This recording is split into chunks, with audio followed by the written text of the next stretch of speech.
case that explained how advertising can actually negatively impact an organization that's growing at a pace that's so rapid. And essentially, I will tell you all the time in toys, we will pull advertising if we're advertising to empty shelves. One of the worst things that you can do is try to build up a community when you're at maximum capacity or close to that. So it's actually, especially when you're in a situation where it's a land grab, I actually give these guys a lot of credit for holding back a little bit, because it is so tempting to go absolutely haywire. I think their growth strategy in the sense has been pretty masterful. And listen, when you have it coming in, it is very tempting to spend it. You're going to be advertising to empty shelves, or you're going to be advertising beyond the current scope of what your supply allows. It can be way more destructive than advertising. And God this knows is we're why getting I at. requested to have Jeremy up here, because Jeremy provides awesome insight into things that most people wouldn't have to think about. Jeremy, thanks again, man. We appreciate you coming. My pleasure. Dan, so my question is for you, Reese, and this question is coming out of left field. So I did my homework like I usually do. If you guys can kind of tell the people who Alfred Kann is. My apologies if I said his name wrong. And how he's not related to, maybe affiliated with OMI/Veve. Yep, absolutely. So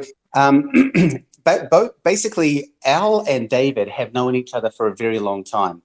And for those of you who didn't catch it early on, that Alfred Kann, it's quite an interesting story, actually. I love the way he tells it. I'll never do it as well as he does it. But basically, when he was working for Nintendo, he was doing a lot of work over in Japan. And when he was there on one of his trips, he found this product in the shelves, and it was called Pocket Monster. And he absolutely loved the concept of it, and basically went to the owners and said, hey, I want to license this worldwide. And at the time, they were sort of like, well, we don't really think, communities outside Japan will really understand the game, et cetera, et cetera. But Al said, look, don't worry, just let me do it. And anyway, so he took the product, Pocket Monster, back to the US. And because it was a kid's product, obviously it couldn't keep the name Pocket Monster. So he decided to rebrand it to Pokemon, which is obviously, something that I would say 99% of people around the world know.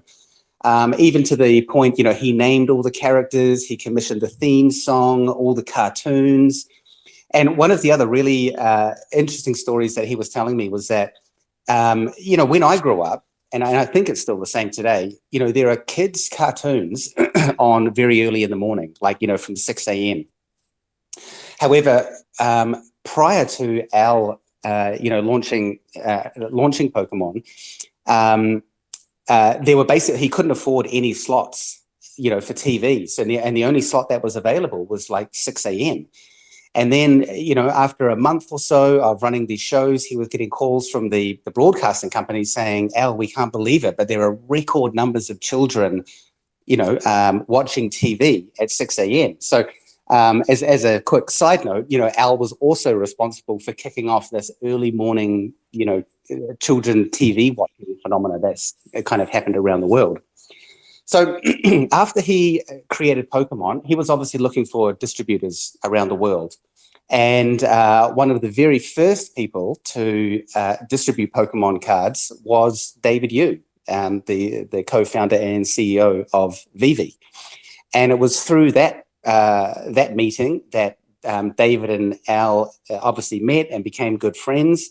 And then from there, obviously, they just sort of stayed in touch right throughout their career. And then I believe David was at the Hong Kong Toy Show about 5 years ago, and he just randomly bumped into Al when he was there. They're both in the same game, so they were at the same event. And Al was just asking Dave what he was up to, and he was telling him a little bit about Veve. And Al, Al, who's always been a very forward thinker, You know, I mean, he's created so many brands and has had such a vision of, toys and products that he immediately recognized that there could be big potential in this concept as long as we could pull it off. So that and then from there on out, Al came on board, and the rest is history, really. Thanks. Thank you so much for that one. And I wanted to actually circle back because you guys were talking about community, and luckily on this stage we have Randy Chavez. And Randy, I just want you just to take a few minutes. Number one, you're a veteran, and I thank you for your service for this country. But number two, just kind of like tell your story and your connection to not only like this app, but how you got here and how has OMI has drastically, and I mean drastically, changed your life personally and professionally. Yeah, sure. So thanks guys for everybody speaking. I'll try not to take up too much time, but it was after I got out of the military in 2016. I went to school for 1 semester, didn't like it. I got a job at a private bank that did loans, and what I did was turned out I was really good at risk assessment and data analysis, seeing like, okay, well, this person has really bad credit, and okay, well, why do they have bad credit? They just go through a divorce? Do they not pay their bills? Whatever. And I was really good at getting to the bottom of it and saying, no, the banks are really leaving a lot of money on the table. And I would be like, I like this guy or gal, and we'd give them money, and we would get it was high risk, so we could go up to like 22% interest rates, give or take, like those high risk credit cards. And sometimes they'd pay us back in like 3 months. It was ridiculous. So a year later, in 2018, I had appendicitis, and I didn't know it at the time. I thought I was just dying. And I finally go to the hospital, and they say, no, you have appendicitis. And I was like, okay, well, I thought I was dying. And the one thing I was thinking about was like, I never got to finish my Pokemon card collection. I never got to redo that. So as soon as I get out, or as soon as I wake up, I go on eBay and I buy a Pidgey first edition PSA 10, and that starts the whole thing. Re-engages me into collecting, and fast forward the clock a couple of years, I get into Tesla. The market goes down. I really start learning about crypto and Bitcoin and the blockchain. And my goal was to take all the Pokemon cards that I had, a couple of which I set record price points buying. And the goal was to sell those at a profit for Bitcoin, and sell some of my Tesla stock for Bitcoin as well. But that was in March, when I didn't know what a Comey was yet. I was in this game called Earth 2, which I really enjoy.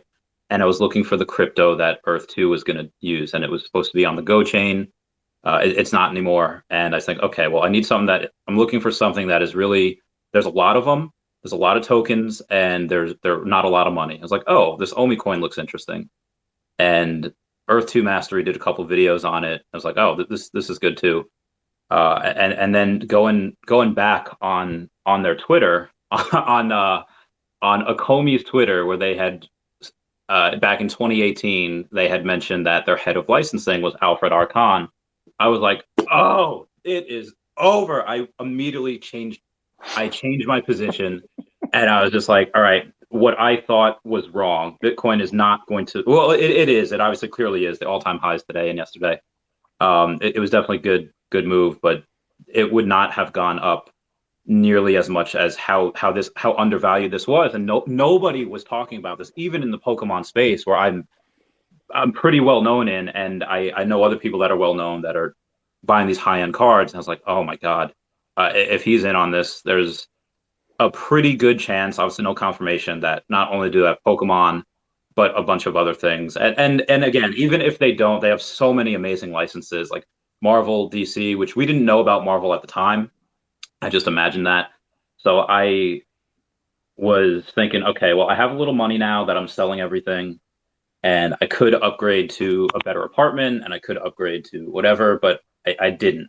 I went on as like this, I'm going to cheat myself out of potentially millions of dollars for every million OMI that I don't get.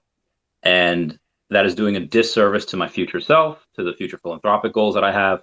And still to this day, I am in a 1 bedroom with no bed, no air conditioning, which is fine now because it's in October, because every single cent I'm putting into OMI products, more than 96 or 97% of my net worth, which is now $1 million, thankfully to OMI and OMI. It dipped a little bit, so I think I just lost the status, but and I will continue doing this. I might even go back to work until so I can get more, and that's my story. Thank you for the heartfelt story. The story, sorry, I butchered that. The heartfelt story, Randy. Guys, once again, I got to reiterate, nothing we say up here is financial advice. What Randy did was best for him, and what he did may not be best for you. So take everything we say up here, including myself, especially myself, with a grain of salt. So my next question being to the team, I guess, Reese and Dan. I've asked Jeremy this question before when we had him on as well, because he's huge in the collecting space and whatnot. What was more so one of the kind of the challenges that you and your team faced throughout your journey with, your journey up to date with OMI? Because I feel like this space is very, very new. Nobody kind of understands it 100%. It's changing every day. So what was kind of one of your challenges that you faced, throughout the story, your journey rather? Well, I guess I'll just jump in there and say that it's basically been one giant challenge. All of the challenges lumped together to one giant challenge, and yeah, I mean, it definitely hasn't been easy. I was watching a video of an entrepreneur the other day, and I thought he summed it up perfectly, which was that if you're an entrepreneur, you basically wake up and get punched in the face every day. And really that has been the majority of the journey. However, I think that really is just something that is prevalent in any fast growing, new business, especially one like Veve that is quite disruptive. But in terms of an individual challenge, I guess it would be probably the community, only in the beginning that, obviously it took us quite a few years to produce the product. And during that time, the company really had very little money. We did do a small raise back, like 4 years ago or something. And so during that time, we basically just had to be absolutely heads down, building the product, dealing with licensors, getting all of the legal framework set up. And because we knew that if we could get the product out, then we would potentially have some success. So during that time, dear Reese put up with so much. What's the word I should use, Reese? Yeah, I don't know if profanity is the right. If this is the right setting. Yeah. So, however, during that time, we were obviously getting a lot of pressure from the community at that point, and that's of course absolutely understandable. We had raised some funds, and we were heads down building something out, but we knew that what we were building was, something that had potential, and so we were basically guns blazing to get it out. But yeah, outside that, I mean, to be honest, if you want to talk about challenges, I could literally go on for the next 3 hours. So I'll probably leave it there. Dan, it's Jeremy. I was gonna say you're lucky you just got punched in the face. I mean, well, I'm keeping it PG for the audience. Trust me, I get hit everywhere. That's great. Yeah, I might just add to that. The early days of the community itself wasn't challenging, but keeping everybody interested was certainly challenging, because we really were building Veve for 2 years before even I saw the first iteration of the app, let alone everybody else. And I specifically remember, the day that we removed the invite code for the earliest adopters. There was a bit of an invite code process. And at that point, the community had seen photos or a few screenshots of the app and that kind of thing. But the vast majority of people genuinely couldn't believe we had actually delivered the app when it came out, and so credit to everybody who stuck with us on that journey as well. A lot of the early GoChain supporters came across and found us that way. And at the time, we probably had 1,500 people, maybe 2,000 people in our Telegram, and maybe I spoke to 100 of those people every week, and the same people and the same updates and the same kind of thing. But that really gave us time to establish the messaging of NFTs or of collectibles, or how we wanted to go down that path. And as you guys know, we specifically went with digital collectibles as opposed to NFT because nobody had any idea what we were talking about. So for the first few years, I mean, that in itself was quite challenging. Outside of I mean, I still don't understand it, Reese. I still don't understand. No, I'm just kidding. Don't listen to I'm Forrest. just playing around. But Reese, He's like the little brother. Yeah, I mean, I gotta keep this fun, right? Lighthearted and fun, especially for the viewers. A little bit off topic for those that are currently requesting. We appreciate your patience, and we will bring you guys up once the speakers up here are done speaking and asking questions. But thank you for your patience. Reese, you had mentioned a key word there, GoChain. So I'm gonna get right to it, man. I'm not gonna beat you around the bush. So what was kind of the incentive to actually change? What was your incentive to change the blockchain? Why change it? From GoChain to Immutable X. Why change it? Right. I mean, I can give you my reasons, and I'm sure Dan will add some color to this. GoChain at the time, when we were first building this, was, we used GoChain based on the advice that we received from some people in the industry, and really Ethereum couldn't handle that kind of transaction volume at the time. So GoChain was one of our only options. Now the move back to immutable, I mean, as you guys are aware, if you're in the crypto industry, layer 2s are finally coming online and helping the network to scale. Immutable uses a ZK rollup, which I think is a volition rollup, which allows for gasless trading, gasless minting, instant confirmations, all of these things that genuinely weren't possible 3 or 4 years ago with the given technology. So from that standpoint, I think it's crucial that we move across there. But more fundamentally, I mean, immutable is really our opportunity to open interoperability of the collectibles, being whether you can send them to your own wallets or OpenSea or all of those things. And obvious disclaimer, that will come down to the licensors, and I can't put a timeline on that. But in terms of adoption of the platform, in terms of validation of our NFTs, all of those things, I personally think it's crucial to be on Ethereum. That's where all the eyeballs are. I don't know about your opinions on the topic, but as far as I'm concerned, Ethereum has already won the race as the layer 1 scalable blockchain protocol. And I think that layer 2 rollups as a technology are about to completely change the game again. So I think for us, we've always tried to stay ahead of these developments and these technologies. And I personally think the move there is one of the best moves we can make. Thank you. I think you made the right call, Reese.